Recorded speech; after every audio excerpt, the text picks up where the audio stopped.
Welcome, foolish mortals, to a special Halloween episode of A Dark Cup of History, rounding off our spooky month of mystery, mayhem, murder, and manic.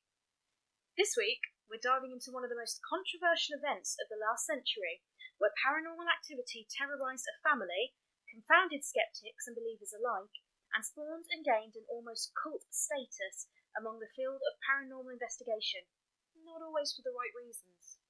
And, for this week's ridiculous death, we learn why you should always look before you leap. So turn on the lights, grab a torch to be sure, gather your investigation equipment, and let's get dark. In Enfield, London, there is a place called Brimsdown, where you can find Green Street, a quiet, unassuming urban street with a collection of ageing council houses, relatively busy roads, families going to and fro. Certainly not the sort of place you'd expect to find drama that would inspire a TV series and a film, is it? At number 284 Green Street, Peggy Hodgson lived as a single parent with her 4 children, Margaret, aged 13, Janet, aged 11, Johnny, aged 10, and Billy, aged 7. Life was quiet within the social housing unit until August 1977, when Peggy called the police to her home, reporting the sound of knocking and moving furniture in her daughter's bedroom. It started with the beds moving around the room and the chest of drawers being pulled backwards and forwards. At first, Peggy blamed the girls, but when she put the chest of drawers back in place, only to see it immediately move again afterwards, she was spooked. She ran to a neighbour's house, Vic and Peggy Nottingham. Another Peggy, so we'll call them the Nottinghams. Makes sense.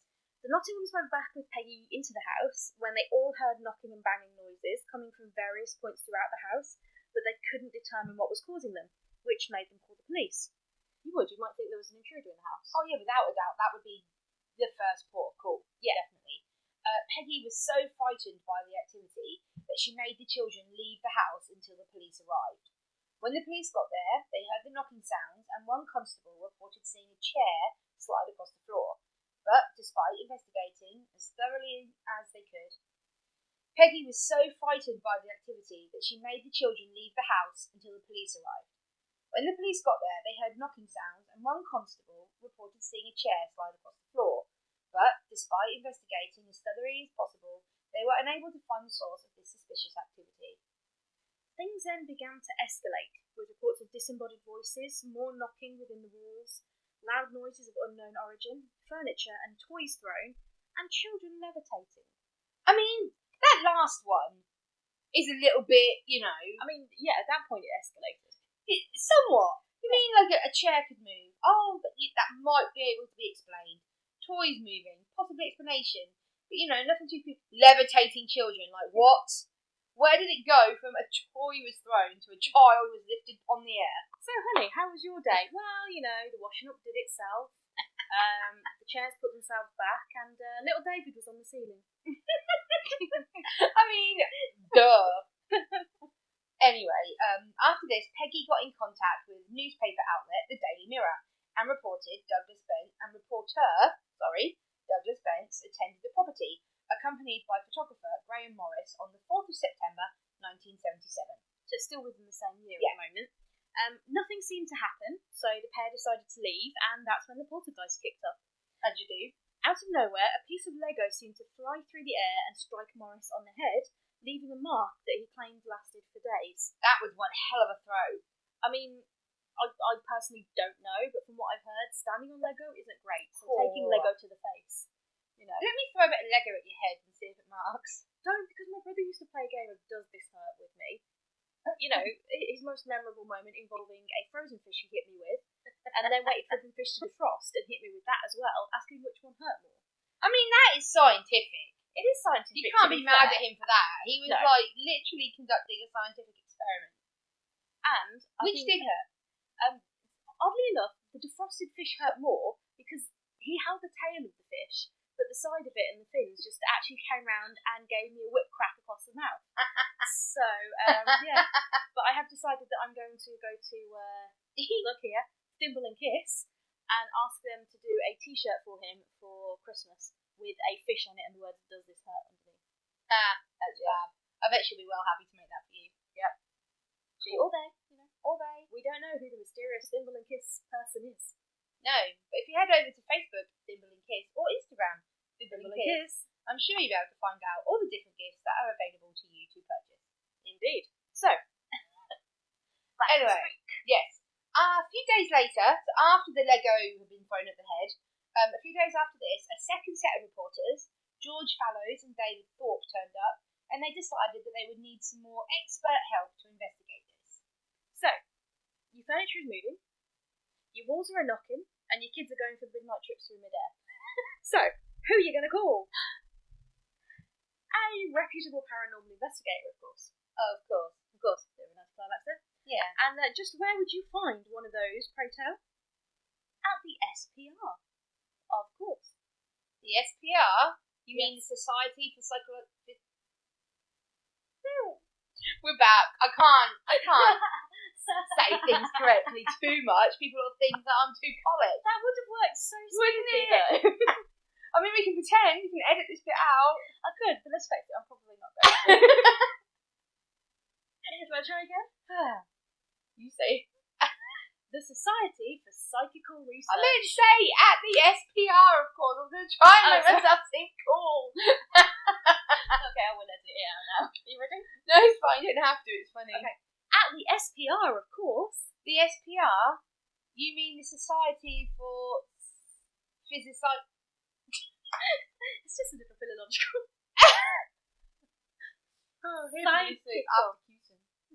Right, you just read that. The Society for Psychical Research. Yep, that was established in 1882, no less, as a not-for-profit... Wow. Oh, I haven't even had a drink. Right, we're going to take a quick 2-second break whilst Em learns how to speak again.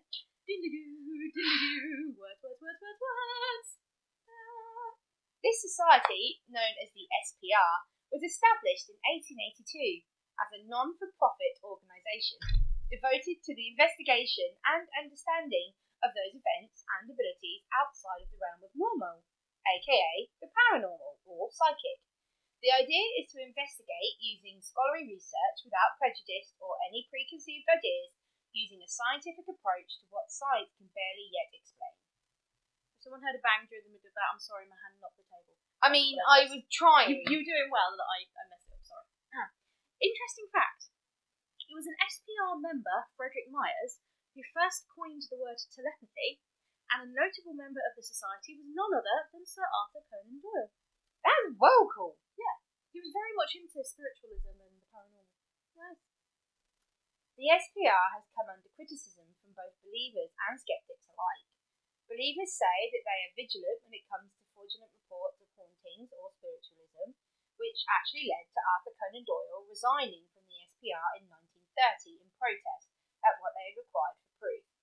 Skeptics say, however, that they are too clouded by their own motives to support the existence of spiritualism, that evidence is often unreliable, and there is little to no true scientific objectivity. So the believers are saying you're being too harsh, and yet the skeptics are saying you care too much. You know, there's not enough evidence. This is not enough. I'm sorry, but the skeptics seem a little bit above being pleased right now. Yeah. But anyway, it was into this organisation that Maurice Grosse joined following a terrible personal tragedy where his daughter Janet was killed in a motorcycle accident in 1976. He was sent to investigate the goings-on at Green Street, along with fellow SPR member and author Guy Lyon Playfair. Over the course of the 18 months that the hauntings occurred, from 1977 to 1979, they were joined by a number of other investigators, including the world-famous Ed and Lorraine Warren in 1978. We won't go into too much details about the Warrens here, though if you do want to know more about them, they have an episode all to themselves. In fact, it was Ed and Lorraine Warren who kicked off our very first Dark Publicity episode in high spirits, so much love to them. Thank you, Ed and Lorraine Warren. The Warrens, actually, though, they didn't stay too long at Green Street, but they did come to the conclusion within that time that Janet was in the grips of a demonic possession. A conclusion that Playfair vehemently opposed. Fabulous. That's helpful. Also, the SPR were... What is wrong? I think I am possessed, if I'm honest. You're possessed by a word demon. Facts. Also from the SPR was investigator and former SPR president John Beeloff, who suggested that the daughter, Janet, could have been practicing ventriloquism in order to explain the disembodied voices that were heard. So, that little old hobby that most, little children go for, ventriloquism. I love the fact that you struggled with some words and yet you could say ventriloquism perfectly twice. I'm impressed by that. I couldn't say profit, I said pocket. Yeah. But if you want reliable testimonies, you'd expect a reliable testimony most of the time to come from the police. Yes. Police WPC Caroline Heaps testified that she'd visited the property and heard a number of taps on one wall, followed by more tapping on another wall, and then witnessed a chair moving from side to side before it slid towards the kitchen. Not one person present in the home at the time had touched the chair. Wow, that's pretty. I mean, you'd want to believe that. Yeah, you'd want to. Yeah. Even a self-professed wizard investigated. Milbourne Christopher came over from the USA to see the Enfield hauntings for himself, though he apparently didn't experience anything that he felt was paranormal, and instead thought something was fishy about our dear Janet. Yeah, Janet being one of the daughters. Yeah. So, was it a haunting or a hoax, Karen? Well, if you Google Enfield Haunting, aside from the promo poster pictures for The Conjuring 2 or the TV series The Enfield Haunting, you're most likely to see pictures of the children, and one in particular of the daughter Janet seeming to be mid-jump, hovering above her bed. That's probably the most iconic photo of the haunting. Yeah. But was it all a hoax? Well, whilst people like the Warrens believed it wasn't, and it was genuine, a few people seem to think so. Even Gross and Playfair. In his book, This House is Haunted, The True Story of a Poltergeist, Playfair does state his belief in an entity haunting the property on Green Street. However, he does sometimes wonder on the page whether or not it was an existing poltergeist or whether it was the extent of pranking from the children. This seems to be a common theme, with a lot of the attention and blame for this focusing on Janet. She was even actually caught on camera at one point bending spoons to make it look like the entity had done it. That's not good. No. To make people believe. Don't lie if you want people to believe you, which sounds so ridiculous to say because it's obvious, but you know what I mean. Yeah, it's obvious, but some people want to hoax it to make it worse than it is. Yeah.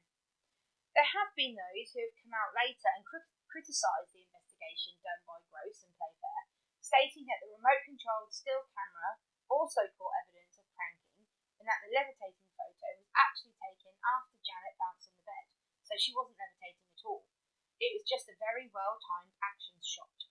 And there were some accusations that sometimes Janet would say things that had happened after speaking to Gross, and he was asking leading questions. Oh, that's helpful. Yeah. It also seems suspicious that a lot of the recordings and the activity seemed to happen when nobody was in the room, or it looks like nobody was in the room, as though the spirit were camera shy. The main culprit, if it is a hoax, seems to have been Janet Hodgson. Hodgson? Third time lucky? I can't! Hodgson. Janet. It seems to be little Janet. She was the younger of the two girls in the family. She seemed the most affected by the poltergeist being levitated and having her voice altered to be that of a gravelly, snarling spirit called Bill, that she said had died in the house in a specific chair of a hemorrhage. In an interview for BBC Scotland, Janet was asked what it feels like to be living in a haunted home. Her response was, "It's not haunted," after which her sister Margaret can be seen to snap at her to shut up. That has served as further proof for skeptics that all may not be as it seems with the Enfield haunting. However, during this video, Janet does try to imitate the voice of Bill and fails, which might lend some credence to the voice recordings not actually being her. There is a slight scientific explanation possibly for it, in that you've got your set of vocal cords, and then just above the vocal cords there is skin like or flesh like the vocal cords, but not quite. And you can use it. Some actors do learn to use it, and that's what gives them a gravelly kind of voice. And some people can do it, like especially when you're tired and your voice relaxes, you can sort of do it without thinking about it, by accident. Nice. And the thought was that maybe she had learned how to engage those vocal cords, and that's how she managed to get the low, gravelly voice of this Bill. But then when she did the impression of it on TV and for radio, she couldn't quite get the same sound. So was she playing, or was she genuinely was she playing them up, or was she genuinely not able to do that voice? Yeah, that's cool. In more recent interviews, Janet has confessed to causing some of the phenomena, and she was caught on video banging the walls on a couple of occasions. So she has actually been caught out. Yeah. Following on from the haunting, Janet was admitted to a psychiatric hospital for therapy, including the barbaric electroshock therapy. On her return to the property, the poltergeist seemed to be no more. There is a school of thought that teenagers, particularly teenage girls, are more likely to manifest or strengthen the already present manifestation of a poltergeist due to the influx of hormones racing around the body, causing mood changes. So whether there was actually a poltergeist, whether it was the work of two bored girls, or if it was a simple household haunting that got a bit of caffeine from teenage angst, we'll never truly know, or we will leave you to your own conclusions. But one thing we will say, shortly after the information came out about Bill and how he allegedly died, a young man called Terry Wilkins, who claimed to have recognised the voice when the recording was played on the radio, got in touch. To him, it sounded a lot like his late father, Bill Wilkins. Here's the thing. Bill Wilkins had lived at 284 Green Street and had died in a chair of a brain hemorrhage. Shit. So that's true. Yep, that's true. Is there any way the girls would have known that? Unlikely. They wouldn't have had access to the internet or anything. They would have had to go and research in the local library, look through local papers, which is possible, but it's not always easy to do if you don't know what you're doing. So, the Enfield Haunting has been referenced a number of times, either directly or indirectly in popular culture. One of the most popular recent mentions is as part of the plot of The Conjuring 2, which follows Ed and Lorraine Warren, giving them a much more involved role in the investigation process than they apparently actually had, having only been at the property for a little more than a day or two at most. In 2015, a mini-series was made, starring Timothy Spall as Maurice Gross and Matthew McFadden as Guy Lyon Playfair, which looks more at their roles in the event of these 2 years. We watched that one, haven't we? It was very spooky. Yes. It was very jumpy. Yes. And Matthew McFadden is just, his voice. It's liquid silk. It is.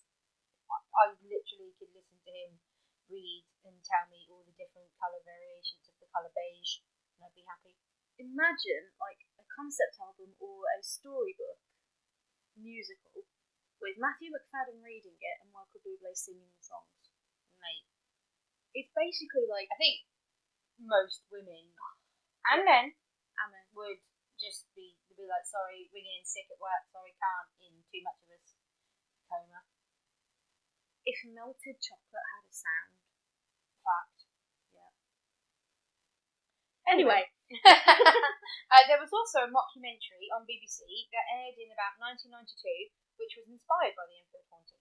Yeah, so it's not all serious, they do have funny stuff as well.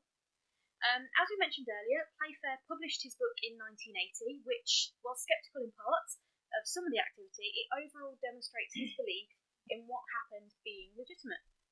As adults, both Janet and Margaret have given radio and television interviews on the events, in which their stories, despite being contested by some, have remained relatively consistent. I mean, yes, they have recordings of themselves and everything, so they could watch it over beforehand, before they go in. But it's hard to maintain a lie over a couple of tellings, let alone over a couple of decades. Yeah. So that would tell me there is an element of truth in it. Definitely. So, having seen the TV miniseries and done the research, what do you think happened? Haunting or hoax? Am I allowed to be annoying and say both? No. I agree. I definitely think that there was, because we believe in it. We believe in this shit. I definitely believe there was something there. There was some spook. There was an entity. But I think after it went in the paper the first time and they got some attention and stuff, I then think they ramped it up and put on a lot more to try and get more interviews, more fame. Sorry. More interviews, more fame, more TV slots, more movies, more this, because I don't know if there's any monetary gain or anything. There would have been from TV interviews and from the and newspapers. stuff. So I don't know. So I definitely think there was something there, but I kind of feel like they made it bigger. Yeah, and not saying this is always the case, but this is usually the case. And working in the sector, I know social housing. They're for low income families, people who would struggle to afford private rent. Yeah. So a little bit of extra help from newspapers, from the press, that money would have gone a long way. So, I mean, not saying that that's the reason at all, but maybe maybe something genuine was happening, and then they had a little bit of money, and then the girls thought, you know what, let's help mom, and then did that. Yeah. And it just kind of got a bit out of hand. Yeah, I think there definitely was some, because that policewoman, she saw the chair move and Yeah. things. Yeah, there's quite a few people that have seen things that couldn't be explained, or heard things that couldn't be explained. Whether it's to the extent of the TV show The Enfield Haunting, probably not. But yeah, I think there's definitely something there. Yeah.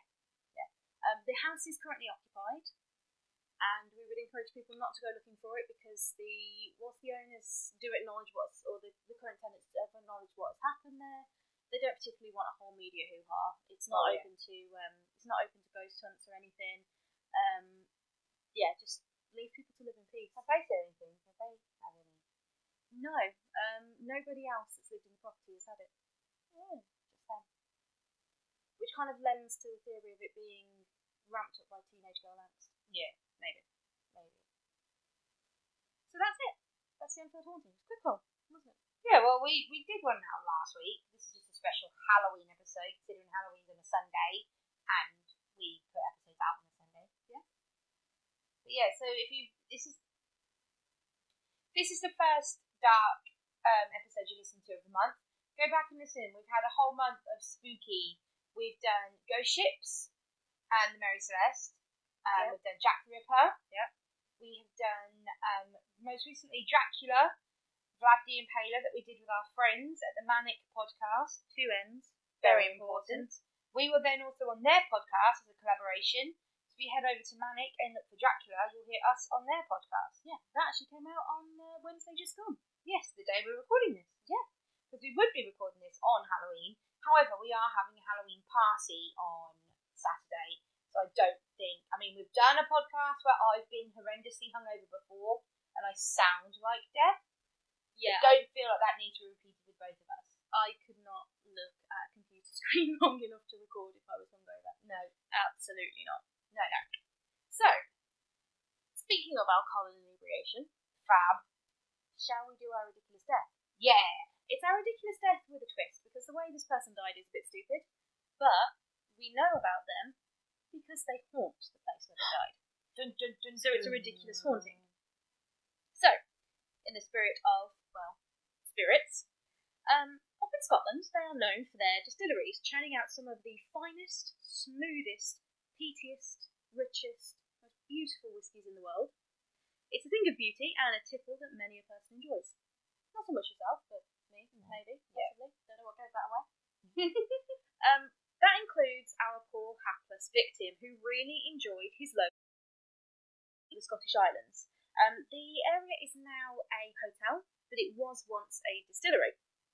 And one night, a gentleman who, we don't know his name, unfortunately, he broke into the distillery and he decided to have himself a wee jam or a fave, and it turned into quite a night for him.